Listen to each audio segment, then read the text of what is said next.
Hello, beautiful people of the internet. I'm going to be showing you guys how to compiling a list for college and organizing it all in a spreadsheet. So this video was somewhat requested by some of my friends over on Instagram, which you should follow me over there.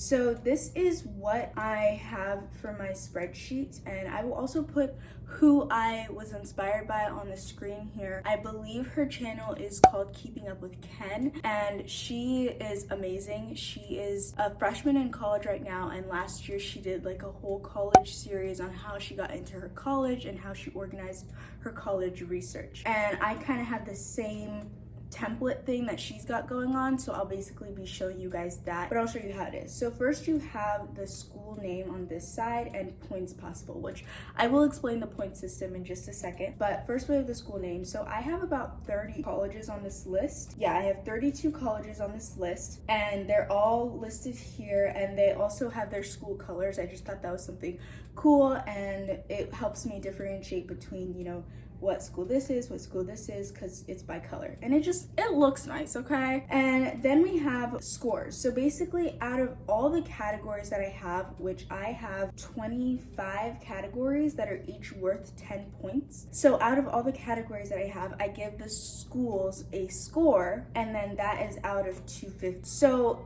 in general, I do the score, and it's very personal to me and how I feel like it. So like the location for Stanford, is this a 10 out of 10 or is it an 8 out of 10? You know, for some people it's nice that it's farther from home, and for other people it's not. But that's kind of what the score system is. And I also started doing this thing where I put the predicted score that I thought and then the actual score that the school got once I went through all the categories. So for instance, for Stanford, I predicted that I would give this school a 130, but I actually ended up giving the school a 122.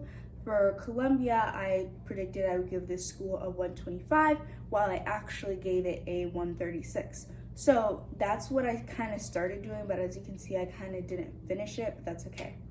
So now I'll walk you guys through all the categories that I have. So the first category that I have is location. So where is the school at? Because that's actually a big factor for me. I really want to enjoy my college experience. I don't want to not like it. So that's why it's important for me to have location as one of the factors in my college search. And when I originally started this list, I probably had about 40 or 50 colleges in mind, but these categories have really helped me narrow it down. And as I continue to go through high school, I will also narrow this list down even further.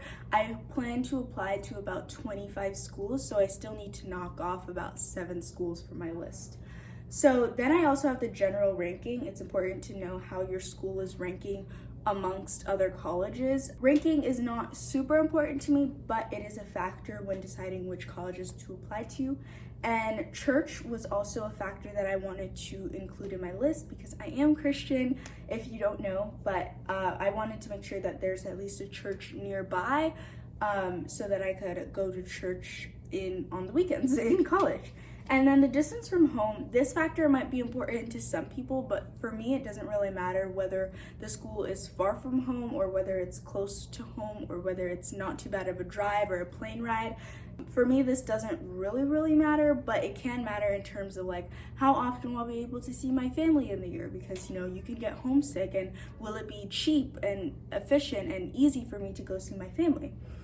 That's a factor. And then I have this category called levels. So this is basically how the school is in terms of my stats right now. So my academic stats, this is based purely on academics. I definitely believe that you can get into any college you want based on your essay, but based on academics and comparing my academics as of right now and what I predict my academics to be by the end of high school to the average academics at the school, I then formulated a level for the school and decided there's basically 6 levels for every school. So there is safety, fit, 50-50, reach, fit/safety, or fit/reach.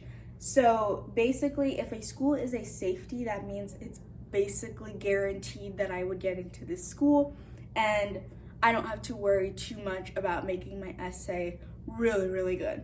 If the school is a fit, that means there's pretty much like a good chance that I could get in, but there's also a chance that they could deny me due to the fact that I'm applying out of state, or maybe I'm just like right in the center range. Like I fit the average student's stats at the school. A reach school is a school that I am a little bit less of to the average stats, or it's just a school that's really hard to get into. Like maybe I do fit the stats, but with schools that are reach schools, like top 10, top 20 schools, stats aren't everything, and you can still get rejected from that school even if you fit the stats or are even better than the stats, because it's more based on your essay. And then fit/safety, so these are schools that are kind of in between fits, kind of in between safeties. And then fit/reach, meaning this is a school that is kind of a fit for me and also kind of a reach for me. The next category that I have is if the school has a BSMD program, which in the future I will make a whole video on this, depending on if I go to a BSMD program school, a school that has this program. But this is a factor in applying to the school. Some of the schools do have it, some of them don't, but yeah. And then another factor that was really important to me is scholarships available. So I really want to make sure that I'm going to college for at least the least amount of money possible, or if not, for free. So this is a factor that I put in. So the rankings for this was whether it has a full scholarship, half scholarship, partial, or none. So that is a factor. And then ranking in biology and ranking in chemistry were two other categories that I have, because I do plan on majoring in either biology or chemistry. So it's important to see whether the school, it might be a good school overall, but is it a good school for my major? That is something that I have to consider. Then we have application costs. So obviously in America, you have to pay to apply to college. So this is something that I have to consider when deciding how many schools I want to apply to, because it can get very expensive very fast. So application costs, they can play a factor in whether I apply to the school or not. Then we have atmosphere. So have I been to the school and do I enjoy how being in the school environment makes me feel? So for these categories, I have, again, 6 different options in the school can get. So do I love the school? Is it really pretty? 10 out of 10. Could be better, but is doable. Meh. 0 out of 10. Not my vibe. Or haven't seen it in person yet, so I don't know. So those are all the categories that I have in terms of atmosphere. Those are all the options I have in terms of atmosphere.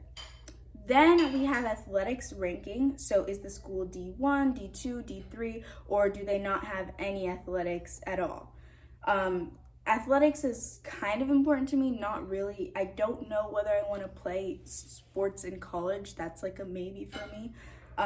But school spirit in terms of athletics is kind of like, I'd like to have a school that has a good sports team that I could, go watch play, to relax and unwind with friends, So size is also a factor that you might want to consider in your school. For me, size is not really a huge thing. I just don't want my school to be super small. That's just a personal preference. So I actually ended up taking off a few schools because they were too small for my liking. And so the things that I had here, the options that I had here for the schools were way too small, average, medium, kind of big, and really big. So these were in terms of what a website said was like really big or really small or average for a school. So I believe the average size for a school is about 15,000 students, and then really big is like students, more than 30,000 students, and then way too small for me was any school that had under 1,000 students. Just a personal preference. Then this is a category that I have, but you might not have on your list. It is average apartment costs. So I plan on living off campus in school. So it's kind of important for me to know like how much apartments costs in the surrounding areas of school, because I want to live off campus, but I don't want to live like an hour commute away from school. So it's important for me to know the average apartment costs in like the 30-ish surrounding miles of the school. And this one is numbers, there's no like options. I put them in individually for the school. Another factor that you should consider in your college search is average GPA. So I did the average GPA cumulative just because not all schools put their average GPA for weighted and unweighted. So I just decided to do one GPA column where I put the cumulative GPA. And this can really help me see, based on my stats right now and the stats that I think I will have in the future, how much of a reach or a fit or a safety a school is for me based on, GPA. The next academic stat column that I have is for average SAT. So this can be important for me to consider, like, is my SAT in a good ballpark range for me to apply to the school? Obviously, I haven't taken the SAT yet, but when I do, I can then compare my score to the average SAT score and decide whether it's even worth applying to the school, because it would either be too easy for me to get in or it would kind of be a little bit hard for me to get in.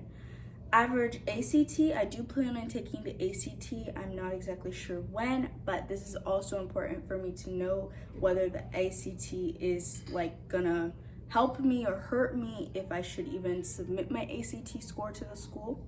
And also the depression rate in the school student body. So I had categories for this. So I'd probably be really stressed out, reasonable, regular schmegular school stress. Seems like I'd be happy, bliss, or hell. So most schools fell into the I'd probably be really stressed out, especially like those top 20 schools, just because they're a breeding ground for competition, okay? You put a bunch of smart people in the same room and you expect for there to be no competition. So I just thought this was important to know, like, if I would be too stressed out of the school and I'm just applying to say that I went to the school, like, is it even worth applying at that point? Those are all things that I need to consider when I'm doing my college search. And then the second to last column that I have is diversity. So the options that I have here is, it's a PWI for a reason. And if you don't know, PWI is predominantly white school. Is it an HBCU, so historically Black, or is it a pretty good mix of both ethnic students and non-ethnic students? So yeah, that was a category that I wanted to consider. And then the percentage of acceptance is also pretty important to consider. It, like 4%, like, come on, like, am I going to be part of that 4%? Is it going to be worth it for me to apply to that school? I don't know. But now that we've gone through all of the categories, I'm going to read to you guys all of the schools that I have on my list, just so you guys kind of get a general idea of the schools that I'm applying to if you were interested or wanted to know.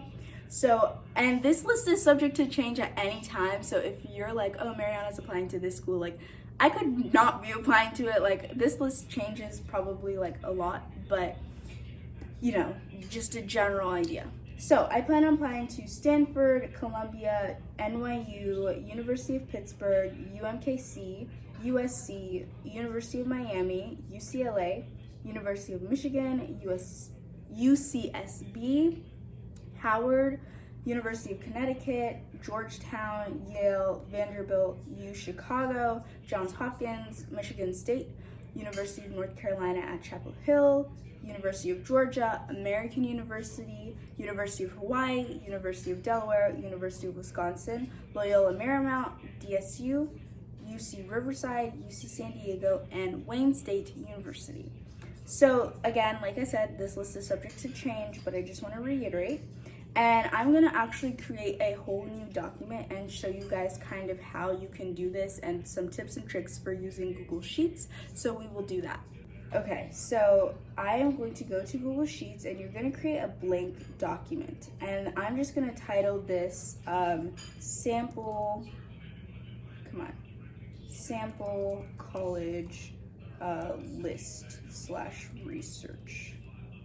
So the first thing is, you're probably wondering how you merge cells. So what you're gonna do is you're gonna highlight the cells that you wanna merge. So I usually do 2 cells, and then you're gonna go to Format, Merge Cells, and say Merge All.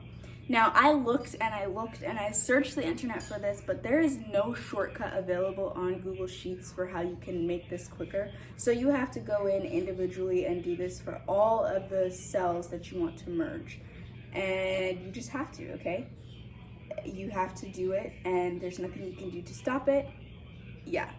So the next thing I'm going to show you how to do is how to center stuff. So the default text in Google Sheets is Arial, but what you can do is you can type it all out in Arial, and then when you're done, change the font by highlighting everything and then clicking the font that you want. So for instance, I will just say here, I'll have my school name. Hello? Here I'll have my school name. Here I will have distance. Here we'll put location. We'll put location because that's one of the categories I had, and we'll put average GPA.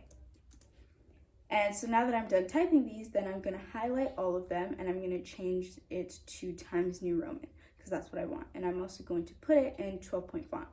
So as you notice, the default is kind of like low on the text, like the text is low on the cell. So if you want it to be centered, like I like it to be centered, what you're going to do is first you're going to align it in the middle, and then you're going to change the vertical align right here. It's right next to the horizontal align, and you're going to make it so that it's in the middle. And that changes everything to be in the middle. Also, if you have a category that has a lot of text, so I'll just show you something right here. So for instance, let's say you want to talk about, is it a reach or is it a fit? If you want to have all of that in one box, what you're going to do is you're going to, again, send it to the middle, and then the default is to overflow, so it will bleed off of the thing and you won't be able to see all of it on one look. But you can change this by going here to text wrapping and making it wrap around itself so that you can actually see it and it comes to the bottom of the cell instead of bleeding out of the cell, if that makes sense. So if there's anything else that you guys want to know about college lists and making your spreadsheet, please don't be shy. Leave a comment down below and I will be sure to answer all of your questions and concerns. I hope I covered everything that you wanted to know about college, making a college list, and covered like basically how my college list is. And yeah, I hope you guys enjoyed the video, and make sure you subscribe, like, and comment down below. We're on our road to 200 subscribers. And yeah, bye guys.